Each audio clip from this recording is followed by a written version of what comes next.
Assalamualaikum warahmatullahi wabarakatuh. Hai semuanya, kembali lagi bersama saya Martina Yusuf. Kali ini saya ingin membahas tentang keutamaan sholat berjamaah. Sebelumnya, saya mau minta tolong dukung terus ya channel ini supaya kedepannya terus berkembang dan bermanfaat untuk kita semua. Baiklah, langsung saja kita mulai. Sholat ada yang sunat, ada yang wajib. Nah, dua-duanya, baik sholat sunat ataupun sholat wajib, kita lebih dianjurkan untuk melakukannya secara berjamaah, teman-teman. Nah, di antara lelaki dan perempuan di sini ada perbedaan. Kalau lelaki lebih dianjurkan sholat berjamaahnya ke masjid, sedangkan perempuan alangkah baiknya jamaahnya dilakukan di rumah saja, karena perempuan harus keluar rumah bersama mahramnya, teman-teman. Dan jika perempuan keluar rumah tanpa mahram itu haram dan bisa timbul fitnah ya, teman-teman.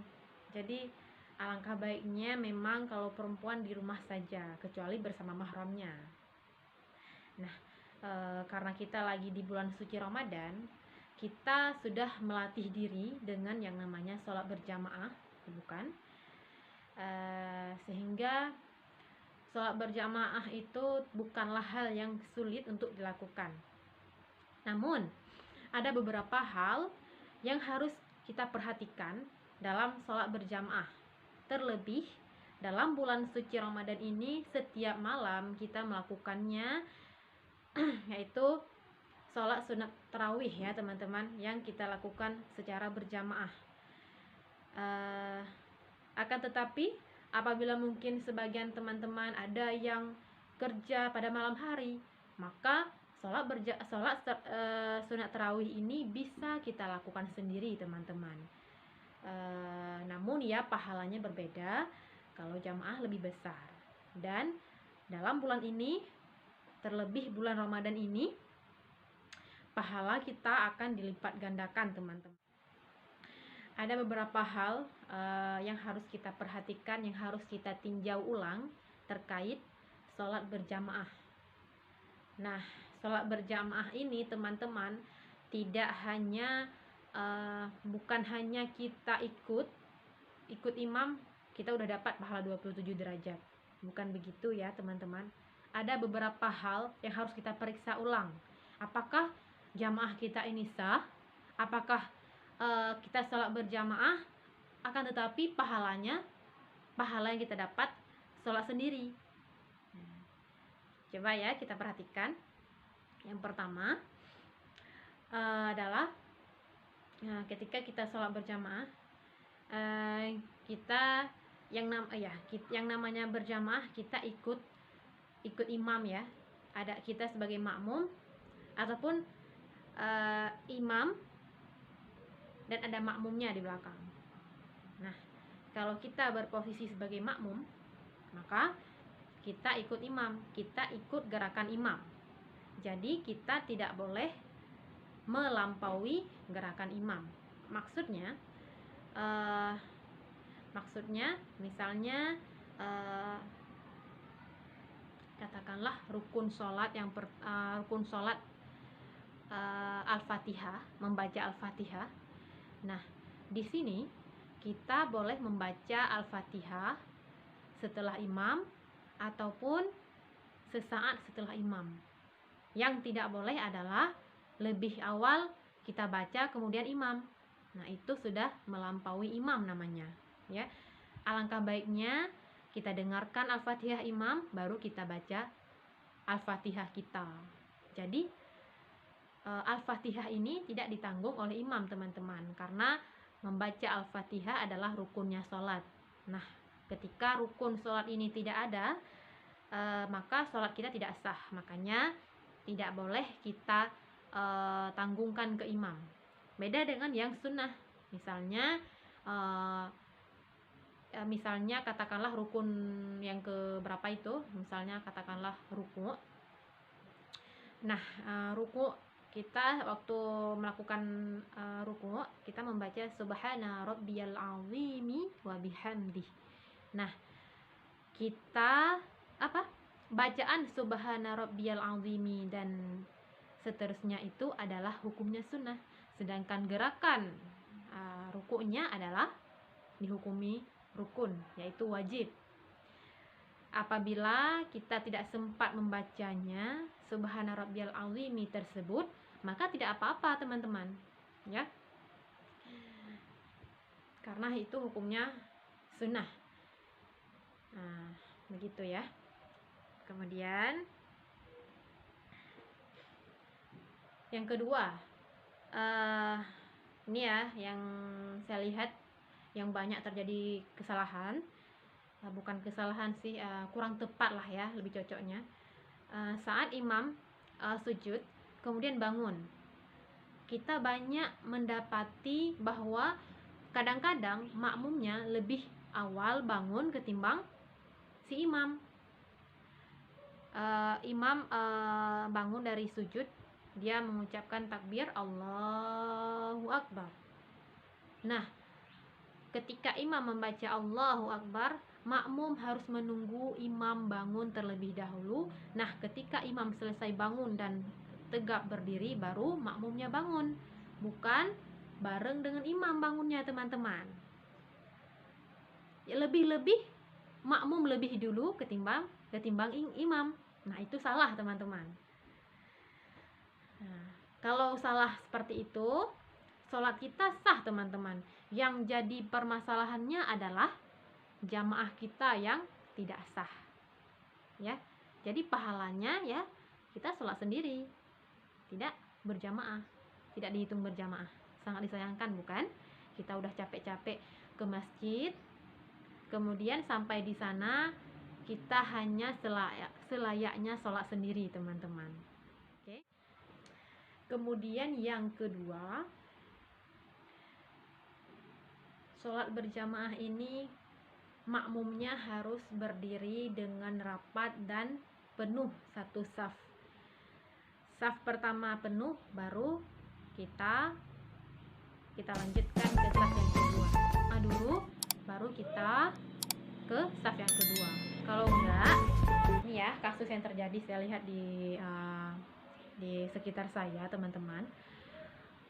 Terkadang saf pertama tidak rapat dan tidak penuh, orang sudah ke saf kedua. Nah, orang pada barisan kedua ini sholatnya sah teman-teman, cuman jamaahnya yang tidak dapat, ya. Itu sangat disayangkan dan sangat rugi ya teman-teman, karena perbandingannya jauh. Kita hanya selayaknya sholat sendiri di situ. Makanya jika kita melihat kejadian-kejadian seperti itu, kita juga dianjurkan untuk mengingatkan ya. Kita mengingatkan ini juga hukumnya sunnah. Jangan lupa kita niatkan untuk beramal di situ ya. Karena beramal apapun yang kita niatkan juga dinilai pahala sama Allah. Kita niatkan orang kepada kebenaran ya di situ. Boleh. Tapi apabila memang orang itu tidak mendengarkan ya silahkan ya. Yang penting kita sudah berniat untuk mengingatkan dan kita sudah mendapatkan pahala di situ. Dan pahala berbuat kebaikan di bulan Ramadan dilipat gandakan teman-teman. Kemudian yang ketiga adalah aurat teman-teman. Saya melihat banyak kasus saat sholat tarawih ya, banyak yang sholat namun auratnya terbuka teman-teman. Dan aurat yang sering terbuka saya lihat adalah rambutnya ya. Jadi sholat tarawih ini kan panjang ya prosesnya, dan itu membutuhkan waktu yang lumayan lama. Dan kita bukan patung ya yang tidak bergerak. Pastinya ya rambut itu bisa ataupun mukena itu bisa bergeser dan sebagainya. Makanya setiap sholat kita harus betulkan dan kita cek terlebih dahulu ya. Kita tanya ke orang di samping kita, apakah memang rambut kita udah tepat, udah nggak ada nampak apa belum gitu ya. Kemudian aurat yang nampak lagi yang sering terjadi adalah ini, ya. Karena aurat kita dalam sholat menurut mazhab Syafi'i yang terkuat adalah aurat dalam sholat adalah kecuali seluruh tubuh kecuali wajah dan telapak tangan, teman-teman, ya. Jadi yang dikatakan dengan wajah adalah perbatasan antara rambut, gimana ya? Nih ya, telinga ya. Setelah telinga ini di akar rambut itu, nah di situ perbatasannya, teman-teman, ya. Nah, ini sini sampai sini. Nah, di sini. Jadi di sini ini aurat nih, teman-teman, ya. Harusnya kita pakai jilbab kayak gini, teman-teman, ya. Harusnya ya. Kita sholat gini semua ya, harusnya ya. Nah, begini, teman-teman. Seandainya ini nampak, maka seandainya saat sholat ini nampak bawah ini dagu, maka sholat kita tidak sah, teman-teman, karena aurat adalah syarat sahnya sholat. Menutup aurat itu adalah syarat sahnya sholat, teman-teman. Jadi apabila auratnya nampak, maka sholatnya tidak sah, karena menutup aurat adalah salah satu syarat sahnya sholat. Gitu ya, teman-teman. Sudah 3 ya. Kemudian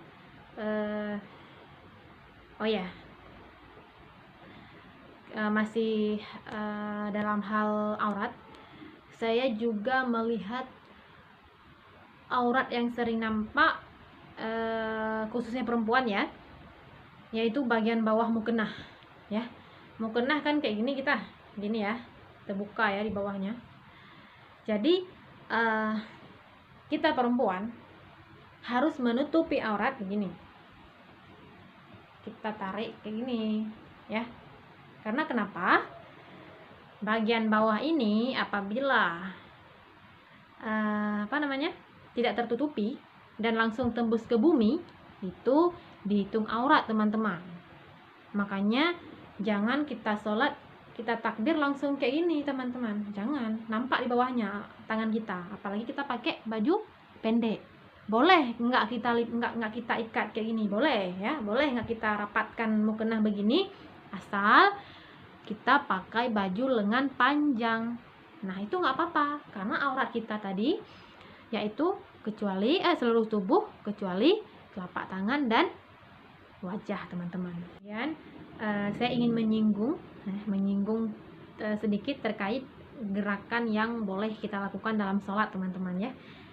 Karena dalam jamaah juga kita melakukan gerakan dalam sholat ya. Karena terkadang satu baris, satu saf, orang keluar tiba-tiba, misalnya buang angin, jadi kan safnya udah kosong.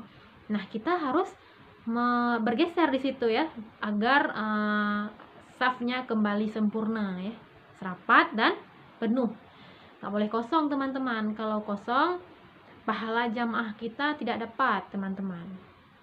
Ya, jadi kita kayak sholat sendiri, nggak perlu kita ikut imam di situ, karena udah nggak sah jamaahnya. Makanya saat bergeser, nah di sini ada ketentuannya, teman-teman. Gerakan yang boleh kita lakukan dalam sholat itu tidak boleh dilakukan lebih dari 3 kali berturut-turut. Tidak boleh lebih dari 3 kali berturut-turut, teman-teman. Jadi untuk hati-hati apabila kita harus bergeser dengan jarak yang lumayan panjang, nah ini kita harus cicil, teman-teman. Kita lakukan 2 langkah dulu. Kita lakukan 2 langkah dulu ya. 1, 2, kemudian jeda,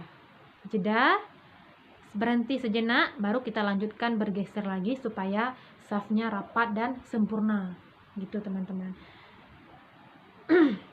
Jadi apabila gerakan dalam sholat, maksudnya gini, apabila gerakan yang kita lakukan dalam sholat itu melebihi 3 kali berturut-turut, ini bisa membatalkan ibadah sholat, teman-teman.